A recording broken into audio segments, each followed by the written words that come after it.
Change যে জন্য হয়েছে সেজন্য তো আসলে কিছুই হয় নাই দেশে। হয়েছে কি আগে যেভাবে সিস্টেমে চলছে নির্বাচন ওইভাবেই যেন চলে। আমরা দেশের ভিতরে শান্তশিষ্টভাবে সুষ্ঠু নির্বাচন চাই। ওই আছে যে কিরকম অটো নাকি করে দেয়, ওগুলো আমাকে দরকার নাই। যেরকম এখন আমাদের দরকার জামায়াত শিবির, কারণ তারা এখনো আজ পর্যন্ত পায় নাই ইলেকশনে তাদের দায়িত্ব পালন করার জন্য। এখন তারা আসলে সমাজের জন্য ভালো হবে এটা আমি মনে করি। এটা তো ভালো হয়েছে, নতুন যারা আসছে এটা কাজ করব, নামার জন্য লোক কাজ করব, সামনে আরেকবার যেন পায় এটার জন্য কাজ করতে পারে এরা।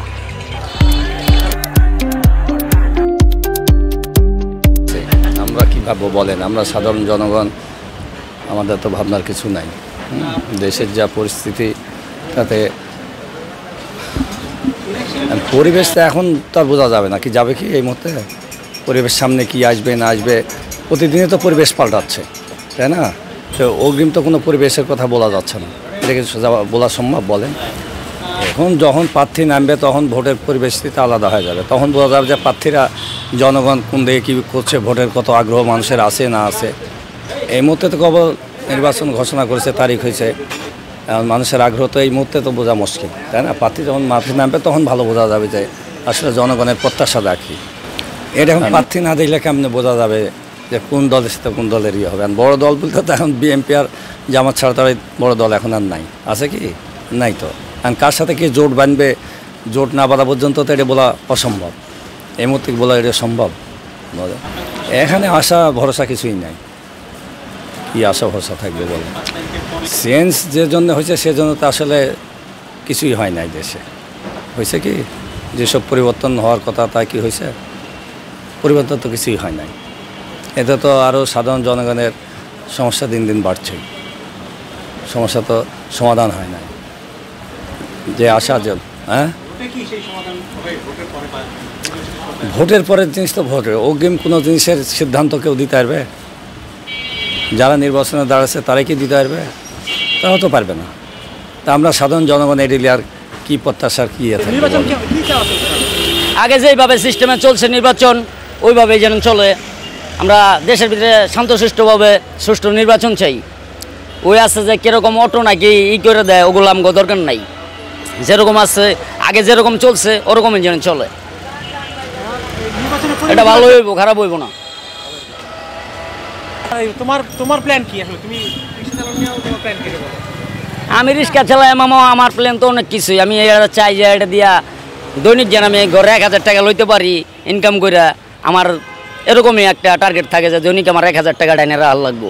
ঢাকার বাড়ি যে আইসি আমার তো টাকার দরকার।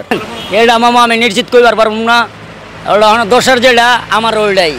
আমরা এখনও কাজ করে খাওয়ার লাগে, সরকার যদি থাকে তাও কাজ করে খাওয়ার লাগবো, না থাকলেও কাজ করে খাওয়ার লাগবো। এটা আমি আপনারা কইবার পারবো না, এটা আমি যে সময় মারুমি।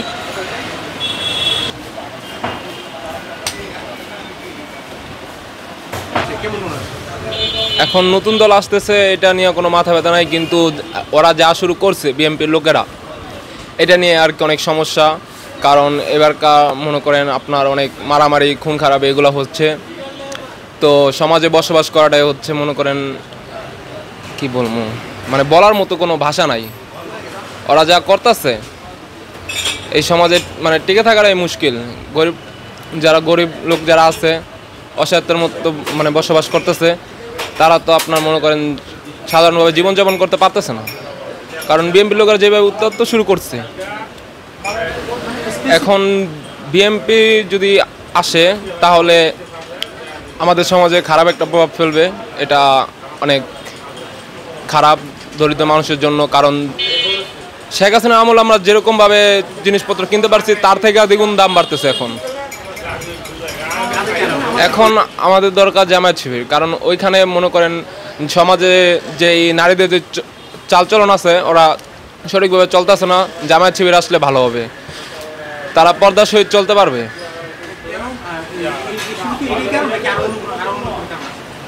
আরও অনেক কারণ আছে, হয় তারা এখনও আজ পর্যন্ত পায় নাই ইলেকশনে তাদের দায়িত্ব পালন করার জন্য। এখন তারা আসলে সমাজের জন্য ভালো হবে এটা আমি মনে করি। ভোটের যে পরিবেশটা এখন তো বোঝা যাচ্ছে, যাই হোক ভোটের পরিবেশ একটা আশা আছে যে ভোট হবে, এমন তো অবস্থা ছিল যে ভোট হবে কি নাই সন্দেহ ছিল। এখন ভোট হবে এটাই হলো বড় কথা। আর পরিবেশটা যদি বলতে চান, এখনও পরিবেশ তেমন প্রচারণা তেমন শুরু হয় নাই। প্রার্থীদের কর্মীরা মোটামুটি ছুটাছুটি করতেছেন দেখতেছি, কিন্তু প্রার্থীরা দলবদ্ধভাবে এখনও পর্যন্ত ভোটারদের কাছে এখনও যান নাই। তো মোটামুটি যাই হোক, ভোট হবে, আশা করা যাচ্ছে যে ভোট হবে। আমার মতে ভোট হয়ে যাওয়া ভালো, কারণ এইভাবে দেশ তো থাকতে পারে না, চলতে পারে না। কারণ নির্বাচিত সরকার খুবই প্রয়োজন। নির্বাচিত সরকার ছাড়া মনে করেন কোনো কাজই তো হচ্ছে না, সব কিছু বন্ধ। উন্নয়নমূলক যত কাজ দেখতেছেন সব কিছু বন্ধ হয়ে রয়েছে, স্থবির হয়ে রয়েছে একরকম। মোটামুটি মানুষ কষ্টে আছে, অভাবে আছে, যে দ্রব্যমূল্যের দাম তো অনেক। এখন নির্বাচিত সরকার হইলে আমরা হয়তো তাদের কাছে দাবি করতে পারবো যে এলাকার প্রতিনিধিদের কাছে আমরা অন্তত উঠিয়ে ধরতে পারবো, বলতে পারবো যে এই আমাদের এলাকার এই পরিবেশ, এই অবস্থা। তা এখন বাজার দর, বিশেষ করে গরিব মানুষের খুবই খারাপ অবস্থা। এই অবস্থার থেকে আমরা পরিত্রাণ চাই। তো ভোট হবে আশা করা যাচ্ছে। ভোট হয়ে গেলে ভালো, আমি খুশি ভোট হওয়ার। এখন প্রার্থীরা যারা আছে মোটামুটি এখন তো দেখতেছি প্রধানত বিএনপি এলাকায় বিএনপিরই একটু বেশি, তারপরে জামাতেও আছে।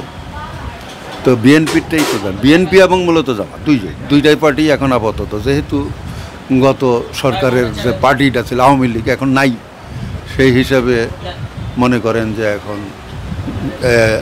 এই এলাকার জন্য বলতে পারি যে মানে বিএনপি আগাইয়ে থাকবে।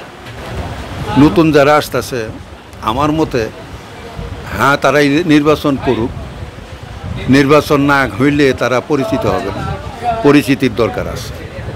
নির্বাচন কি জিনিস, কিভাবে কি করতে হয়, এটা তো তারা আস্তে আস্তে শিখবে, এত তাড়াতাড়ি সম্ভব হবে না।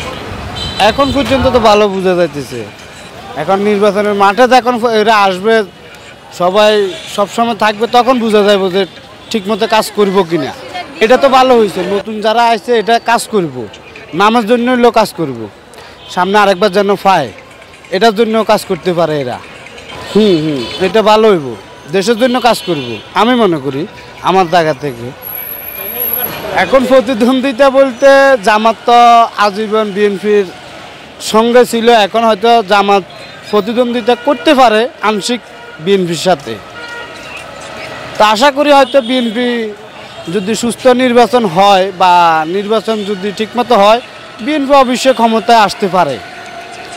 কারণ আমি মনে করি আমার জায়গা থেকে, এই মনে করে এর জায়গা থেকে, আরেকজনের জায়গা থেকে মনে করতেই পারে, স্বাভাবিক এটা আর কি।